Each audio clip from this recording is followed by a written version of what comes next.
Hey everybody, Seth V here for the Knife Center, filling in for David C. Anderson this week. We've got new knives. It's that time. Let's check them out.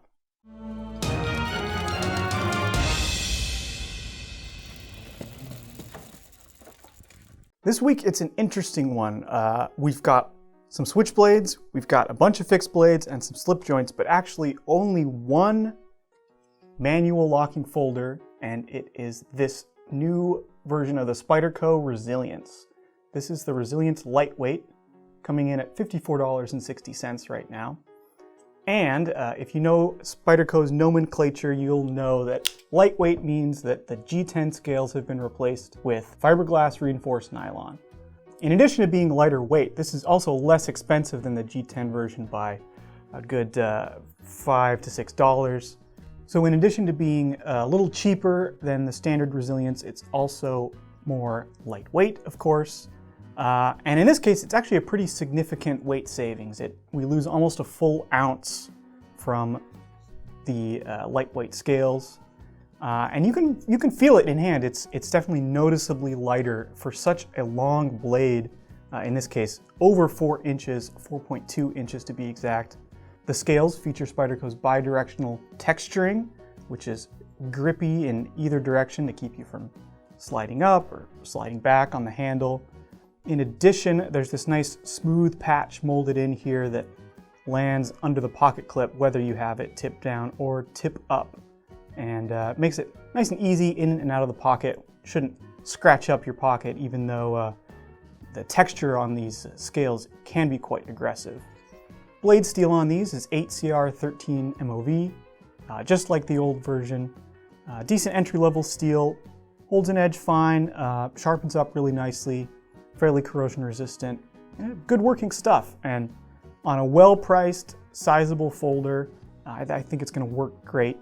The ergonomics here are simple, kind of stretched out, but it works. It's comfy. Like, I can get my whole thumb just flat against the entire length of the handle. So if I really had to bear down into a cut, that would be nice. I would appreciate the extra length for sure. My hands are only... How big are your hands, Seth? They are exactly average. Aww. Sorry to disappoint. But even slightly larger than average hands will have plenty of space on this handle. Moving from a large, affordable knife, we have a small, expensive knife. This is the latest ProTech Runt 5 with the reverse tanto blade shape. These are fantastic. I picked one of these up myself at Blade Show this year. I've just been totally smitten with these small automatic knives from ProTech. The action, of course, super snappy. They fire hard. If you've been waiting for the reverse tanto blade shape to arrive here it is. We've got it now with this textured finish as well as smooth with just plain Stonewash 20CV blades. If you know ProTech, you know they always deliver with the details. The pocket clip on these is just impeccable. In addition to being recessed into the handle, the screws are also flush, so there's absolutely nothing to snag on your pocket as you use this pocket clip. Also, even though there's meaningful texture on the side of this handle here, they've left a nice little smooth spot right under where the pocket clip meets the handle so that it's not tearing at your pockets, and I definitely appreciate that. The ergonomics are excellent, even though it's definitely a 3-finger handle for just about everybody. That little finger groove there gives you some confidence, kind of a place to index the knife. Yeah, with 20CV blade steel, this is an awesome utility knife. It's gonna hold an edge for a really long time, super stainless. Of course, these are made in America. And yeah, so this version comes in at $149.95 right now. The plain version is a little more affordable at $134.95.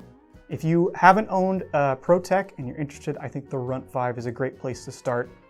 They've been making small autos like this since the very beginning, and this is really the most refined version they've come out with yet.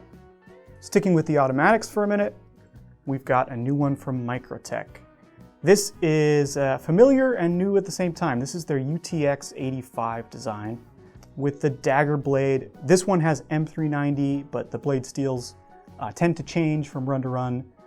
They've used 204P, they've used LMAX. This one has M390 and the ones in stock now all do.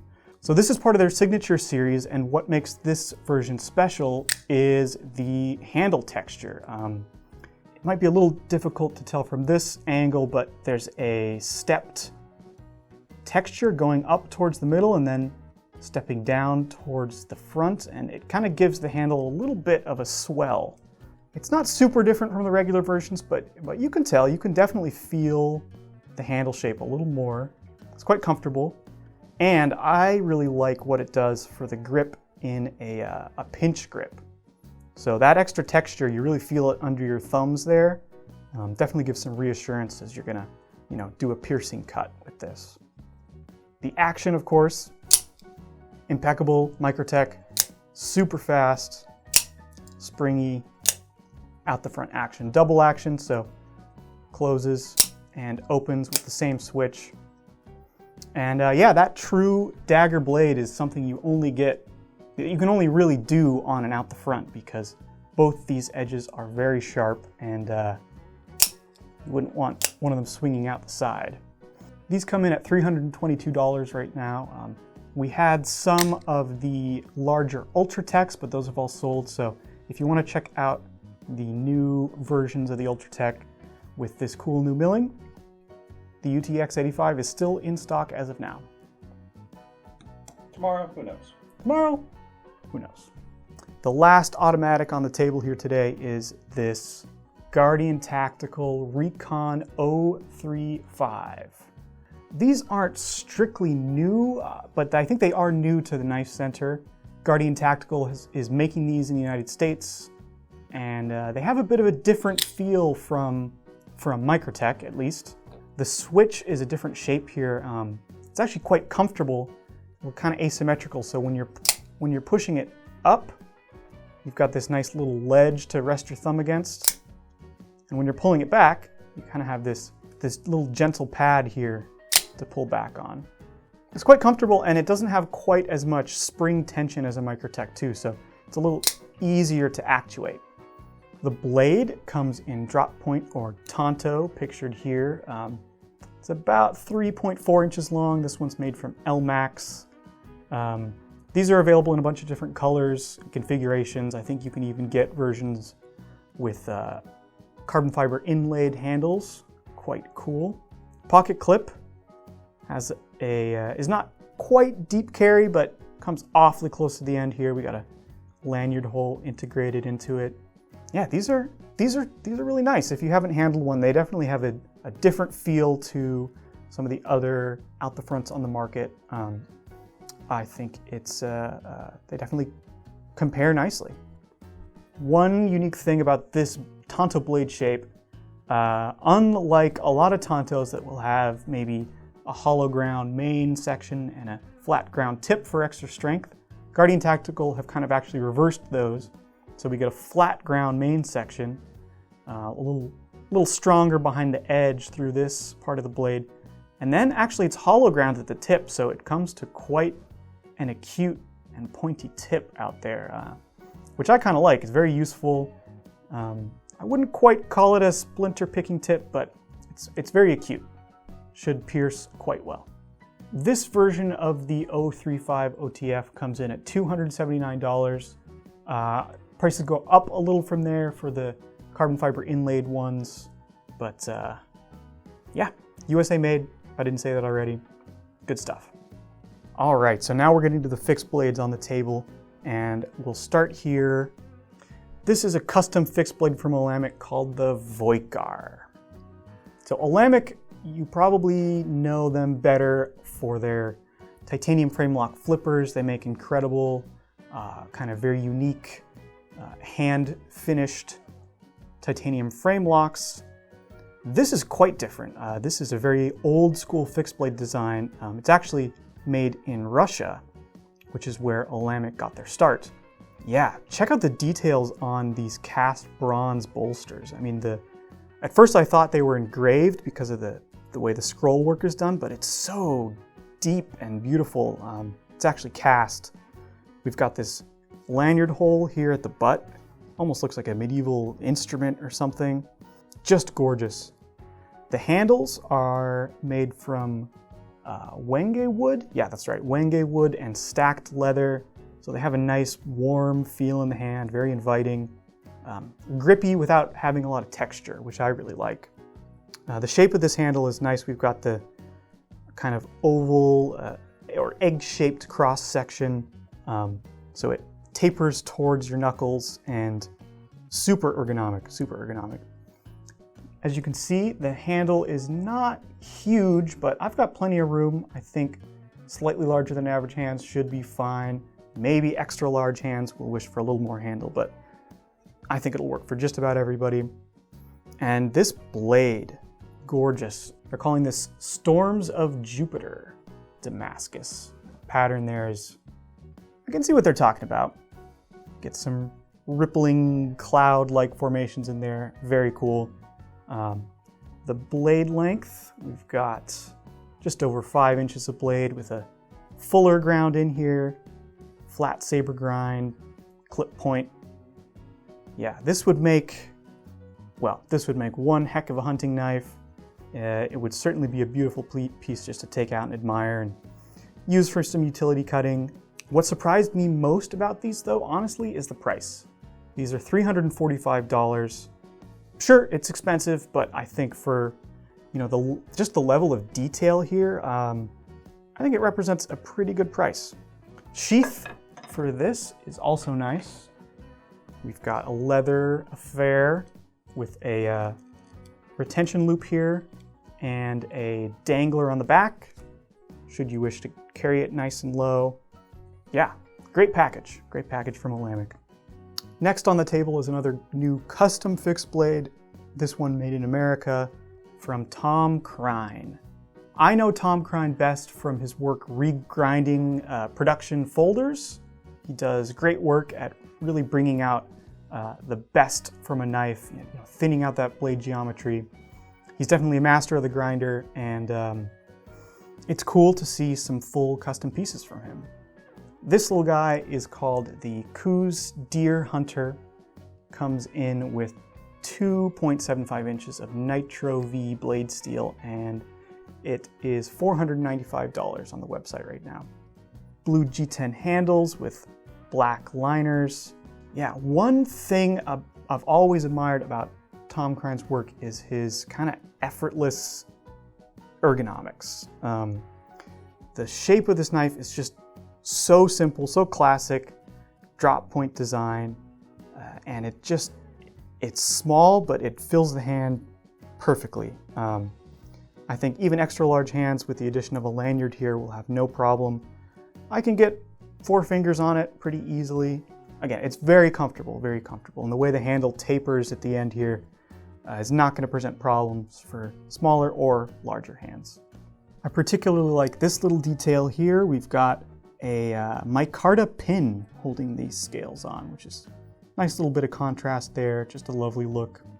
The blade is got a flat saber grind, comes down to a nice keen edge, not paper thin, so there's still nice strength here. You could definitely use this as a hunting knife or lightweight camping knife. I mean, this would be fantastic for a backpacking trip or something like that.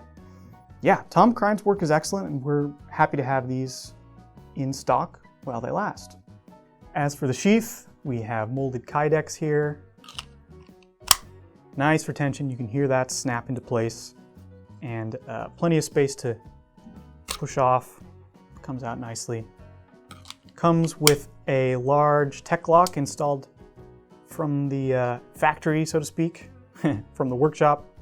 Yeah, this would be great on your belt. I could even see this working really well with a pocket clip as a little pocket fixed blade EDC knife. I think it'd be phenomenal at that. Next up, we actually have a sort of semi-production knife from Tom Krein. He's calling this his K9 Model 6. So K9 is his semi-production line. You can see it's got a different maker's mark on the blade. His customs are marked with this little bulldog, and the semi-productions say K9 on them, sensing a theme here. You think he likes cats? Definitely a cat person, definitely a cat person. You know, this knife is cool, and because it's semi-production, it's also a fair bit more affordable. Well, relatively speaking, this is still $325, but they are coming out of Tom's shop here in the USA. D2 blade steel, 3.75 inches, and we've got these in a number of different variations. I pulled this black and orange one, but we've got it with black and blue G10, I think jade G10, a bunch of other colors all available on the website now. Yeah, again, I mean, ergonomics are excellent here. Tom knows his way around a knife handle. Nice contouring you can see with the striations of this material. We've got some actually pretty aggressive contouring. A bit more to hold on to as well. I can really feel that guard here. This whole design feels a little bit more tactical to me. Tactical utility, more of a, you know, heavy-duty belt knife, I think. I might even call this a small survival knife. It just feels rugged. The grind is a little thicker, the blade stock's a little thicker than that small hunting knife. Yeah, I would not hesitate to use this knife hard. The sheath that it comes with, also Kydex. We've got kind of a color-matched orange and black thing going on. Fantastic snappy retention. Comes out easily, and large size tech lock. One other thing I appreciate about this design is the coating here. I think he's opted just for a nice thick black Cerakote, and should go a long way towards preventing that D2 steel from having any sort of rust problems. You can even, I like the way you can see the black coating through the holes in the handle too. It just really ties the whole black and orange theme together. Really cool. Next up, we've got two Boker fixed blades on the table. And the first one here I'm going to show you is the Brook. So this is the Boker Plus, the Brook, designed by Joe Magnifico. Check out those handles. We've got orange G10 underneath green G10, and then pins and pins and pins and pins and pins, and these kind of decorative blue pins running through here. It's meant to look like a salmon, as soon as I read that, I could immediately see the inspiration. It's really beautiful, shows off the contouring beautifully. These are $82.46 right now. Pretty nice for such a dressy look. The blade is 2.8 inches long, made from VG10, given a nice high polish, and really helps kind of elevate the look of this knife. It's dressy for a fixed blade, especially with all those pins in the handle. As for how it feels in the hand, we've got plenty of grip here. You can see if I kind of fist it, I've still got some left over at the end. But it's fairly skinny, so it feels pretty agile, especially in a pinch grip. This knife feels to me like it would make a great little impromptu paring knife for some small food prep. I would be happy to carry this as an EDC, especially with this nice Kydex sheath that it comes with. Snaps in, and we've got a Boker branded kind of belt clip here that's adjustable to fit your whatever size your belt is. Can be oriented vertically or horizontally, so however you want to carry this little thing. I think that if this were mine, I would throw on a pocket clip and try to carry this in the pocket. It's just the right size for it. Nice compact blade, but with a full handle there, and just a beautiful look. Moving from something small and dressy to something larger and a little less so. This is the Little Rock, and that's spelled R-O-K. This comes to us from designer James Helm in collaboration with Boker Plus. We've got a tough, hard-working companion knife here. I don't know that I would call it tactical exactly with this kind of graceful drop point, although I'm sure you could carry it for that if you wish. I think this really would excel just as a general purpose outdoors knife. I had the pleasure of meeting James at Blade Show this year. He got his start forging blades, but he's now making some more stock removal stuff. This is inspired by one of his custom designs. This does what he needed it to do, which was to be a ranch knife for him. And I really like the ergonomics here, that we've got a generously sized handle and a nice swell towards the back. I would almost say it even drops into the hand, so gives you a lot of leverage with the back two fingers for angling it down or just kind of nestling it into your palm for when you really need to push that belly of the blade through a cut or pull through something. Yeah, this, especially with the grippy micarta handle scales, this feels locked in, even without any finger scallops or anything like that. Blade steel is SK85, which is just the new name for SK5 steel. So simple carbon steel, comparable to like 1095, 1085, somewhere around there. Good tough stuff. It's gonna take a nice fine edge. It's gonna be relatively easy to sharpen in the field. Yeah, exactly what you want in a field knife. And that blade too, we've got 4 inches long and quite a bit of belly here. It is a drop point, but the edge kind of rises to meet the tip more so than the tip dropping to meet the edge, if that makes any sense. Yeah, I think it'll give it an aggressive kind of slicing profile, especially as you're pulling through some cuts. Yeah, looking forward to seeing more production knives from James. As for the sheath, we have Kydex, much like the Brook, just with an extra large belt clip on the back. Good positive retention there, nice lightweight Kydex. Makes perfect sense for a field knife like this, and these come in right now at $97.46. Moving from some rough and tumble fixed blades to some gentlemanly slip joints. Well, actually this first one is, just in its sheer size, is maybe not so gentlemanly. This is the Case and Tony Bose BackPocket knife. The blade length on this is actually 4.6 inches. Quite sizable. I must admit, I was a little surprised when I unboxed it at how big this actually is. You can see in my grip here, we've got plenty of handle sticking out on either side. In fact, check out this. Compared to this fixed blade here, this little rock, geez, the handle length is really just neck and neck. So if you're interested in a big, hardworking slip joint, definitely check this out. I love this blade shape. Kind of a lozenge type of tip, kind of like a Swiss Army knife, the way it widens up here. Maybe I could even see some Canadian belt knife or Nessmuck inspiration, but I don't know if I'd quite go that far.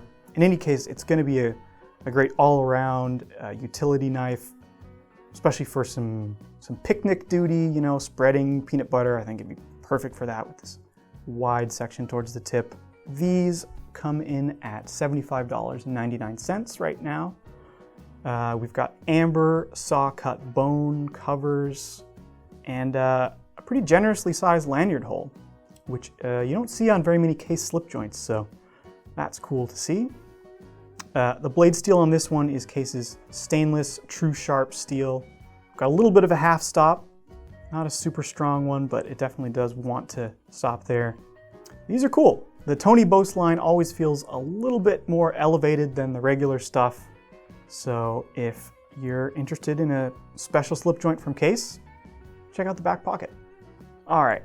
Next up, we've got 2 slip joints from the James brand, and again, these are not strictly new knives, but these knives are kind of new to the KnifeCenter, so I'm picking up where David left off last week to talk about these knives from the James brand.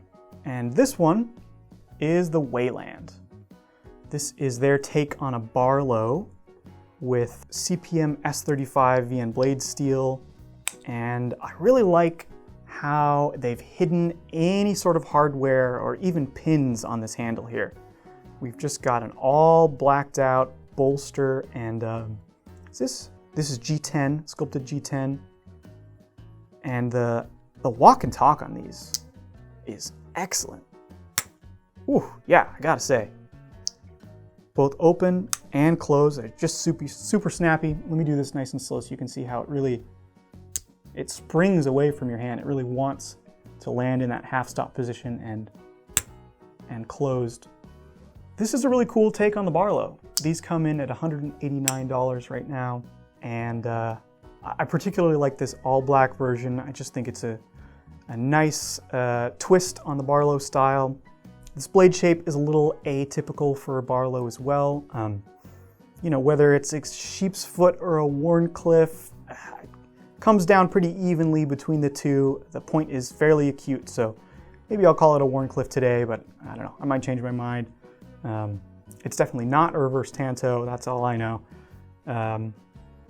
Subtle branding here too. We've just got the engraved James mark there and just James on the blade. Classy, classy knife. One other thing I wanted to point out before we move on, instead of a typical nail nick like you'd find on most slip joints, this one actually is ambidextrous, which is great to see. So on either side we have this kind of milled relief that is quite grippy actually. It's very, I think even if my hands were wet or slippery, I would have no problem just pinching this open. To me, that's a really nice usability feature on a slip joint, not having to actually use your fingernail to open it. This is a great package if you like to carry a slip joint every day. With that powder metallurgy S35VN blade steel, you're gonna get great edge retention. It's gonna still be fairly easy to sharpen. This is a great take on a Barlow, gotta say. Next up, another slip joint from the James brand. This is the Pike. So this little guy comes in with 2.3 inches of Sandvik 12C27 steel at $120 right now. This one's interesting. This is a little more, I don't know, maybe I'll call it stylish or something. We've got a cool micarta inlay that runs a little more than halfway up the scale, all the way down the handle. It's contoured to fit, but it does add some noticeable grip. The blade, like the Wayland before, is a Wharncliffe sheep's foot style thing going on. Gonna be great. I especially like a Wharncliffe blade like this in this kind of size. Having that almost perfectly straight edge and that very acute tip makes it a fantastic utility knife. You know, when a knife is this small, it's easy to choke up towards the tip and just, you know, open boxes with it or score something. And it's not impossible to use even on a cutting board. The action here is not quite as snappy as the Wayland, but definitely got a good strong spring holding it closed. And this does have a more traditional nail nick with this kind of cutout in the handle to reach it. So you are gonna have to use your fingernail, but it's not too much spring tension to overcome, definitely easy to do. And because they've gone and given you that little extra space to get to the nail nick, I don't think anybody's gonna have trouble using this. Also, the instead of a shield, like on this case, we have this bomb shield here.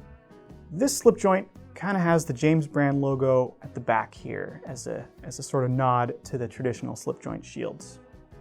Comes pre-installed with a lanyard and a nice kind of hidden lanyard post here. So if lanyards aren't your thing, you can get rid of it and not be cursed with a lanyard hole, an empty lanyard hole in your handle.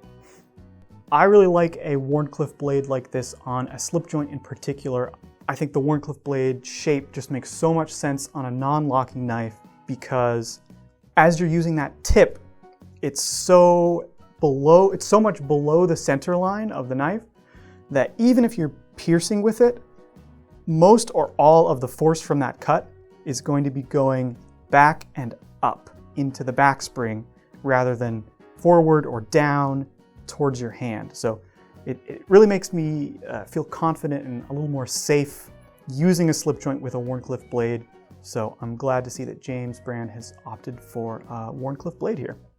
So that's it for the knives in today's video, but we have a bunch of new lights and accessories from Olight. I kind of pulled a bunch of them here together, and you can see the first one that everything is sitting on is a brand new 4-light magnetic charging station.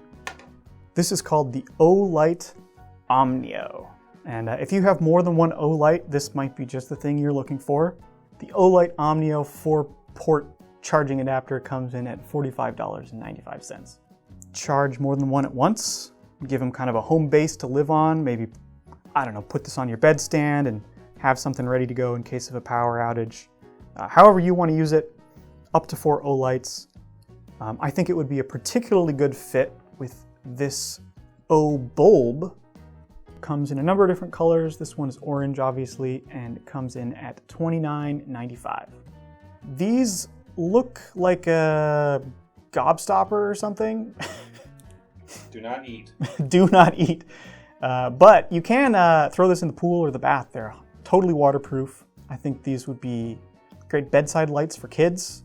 They're very easy to turn on. Just squeeze them and they light up. This one is still got the factory seal on the battery, so it's not going to light up for you, which I wish I could show off all the new colors that these have. So these have actually now an RGB LED inside, so you know they can do red, blue, green, and all the colors in between. Pretty cool. You can even set it up to kind of cycle through everything and do a cool gradient effect. Just a cool little lighting product, and with that magnetic base, it'd also make a great little work light. You know, you've got this diffuser, stick it to something above your desk and have a nice soft white or colorful light to work by. I'll show off that magnetic charging base here with this. Clips right into place, and if this were plugged in, it would start charging.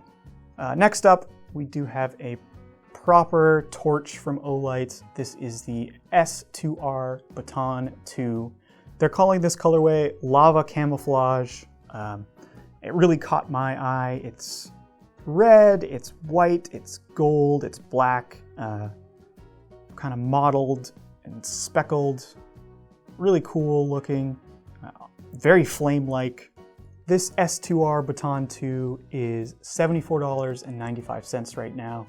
And this and some of the other colorways that we just got in are limited edition. So once they're gone, we may not see more of them. And the Baton 2, it's a bit larger than your sort of super compact EDC lights, but you get a big 18650 cell in here that provides a ton of power. This maxes out at 1,150 lumens, which is more than just about everybody needs day to day, unless you're doing outdoors work, search and rescue, etc. If this is your EDC light, you'll be well equipped for just about any dark situation. Nice low profile clicky switch here, and again, the factory seal on the battery is installed, so I'm not going to be able to show you, but I like the way that these new O-lights kind of ramp between modes. So if you press and hold, it'll start low and then slowly get brighter, and you can just stop at exactly the brightness level that you need. And we'll just put it here on the base. Snaps into place. Next up, we got a couple little keychain adapters for O-lights. Again, all sort of based around that magnetic charging infrastructure they've built here. This magnetic keychain adapter is $9.95. This one is just meant to hang any O-light from a little carabiner it comes with. And man, the magnet in this keychain is no joke. This thing is super strong. In fact, here, check this out. I can pick up the whole charging base here just from that one tiny little point of contact. So you know this thing is serious. Your light is not gonna fall off this little mount. But it's not so strong that give it a good yank and you'll have your light ready to go. One last little keychain accessory here. This is the Olight O-Port keychain charger. This thing is super simple. It actually just twists to open. And what you have in here when you pull the two pieces apart is that magnetic charging base with a USB-C port here. So if you're on the go, you don't have your full-sized charging station with you, you can at least always have this and be equipped to charge your flashlight wherever you are. These little guys are $15.95 right now. Great little portable accessory for making sure you can charge your light wherever you are. So these were the coolest new knives that hit our shelves this week. We'll be back next week with more great new knives. David C. Anderson may or may not be back for that video. Who knows? Who knows? We'll Stay tuned. stay tuned. Links in the description. And don't forget to sign up for our Knife Rewards program while you're there. So when you spend any of your money on these knives, you can get some free money towards your next one. I'm Seth V for the KnifeCenter, and I'll see you later.